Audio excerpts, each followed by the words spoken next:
Hi, I'm Shannon, here to bring you the new Ryobi Tools 101 series, where we'll be taking a look at some of the most common tools, such as your nailer, circular saw, drill driver, and more.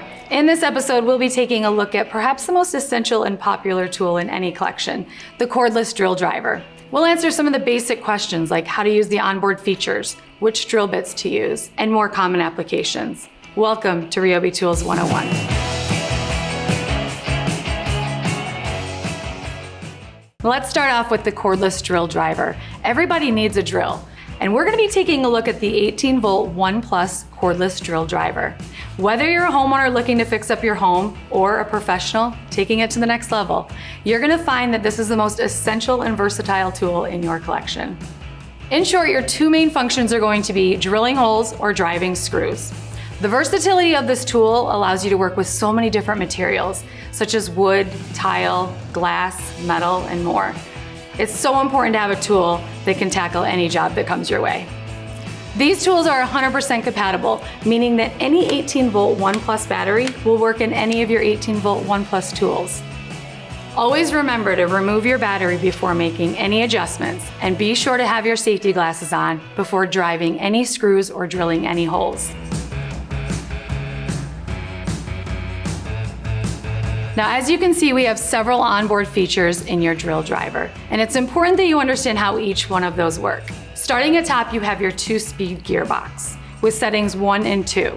Setting 1 is going to be your maximum power, higher torque. Setting 2 is going to be your faster speed. Here we have the drill chuck. The chuck essentially works as jaws to hold your drill in place. Rotate it clockwise to loosen it up. Stick your drill bit in and rotate it counterclockwise to tighten it back up.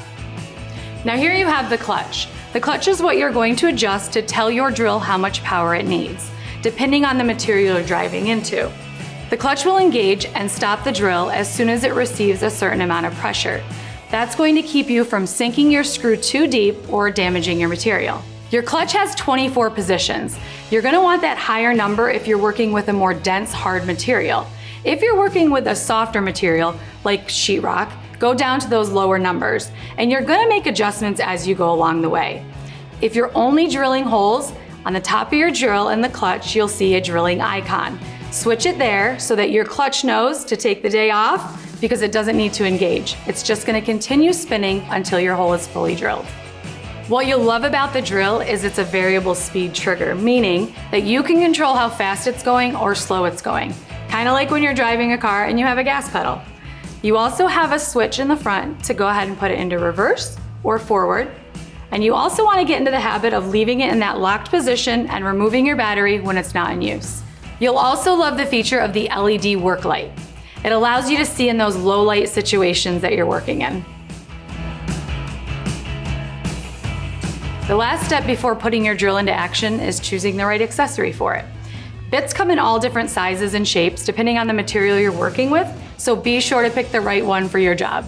Now before installing your bit, you're going to want to put your drill in the locked position and remove the battery. Go ahead and turn it clockwise to loosen those jaws up, put your drill bit in, and turn it counterclockwise to tighten it back up. You're going to find that the drill is going to become handy in most of your projects, so be sure to read your safety manual for warnings and instructions. Good luck, and get out there and do it.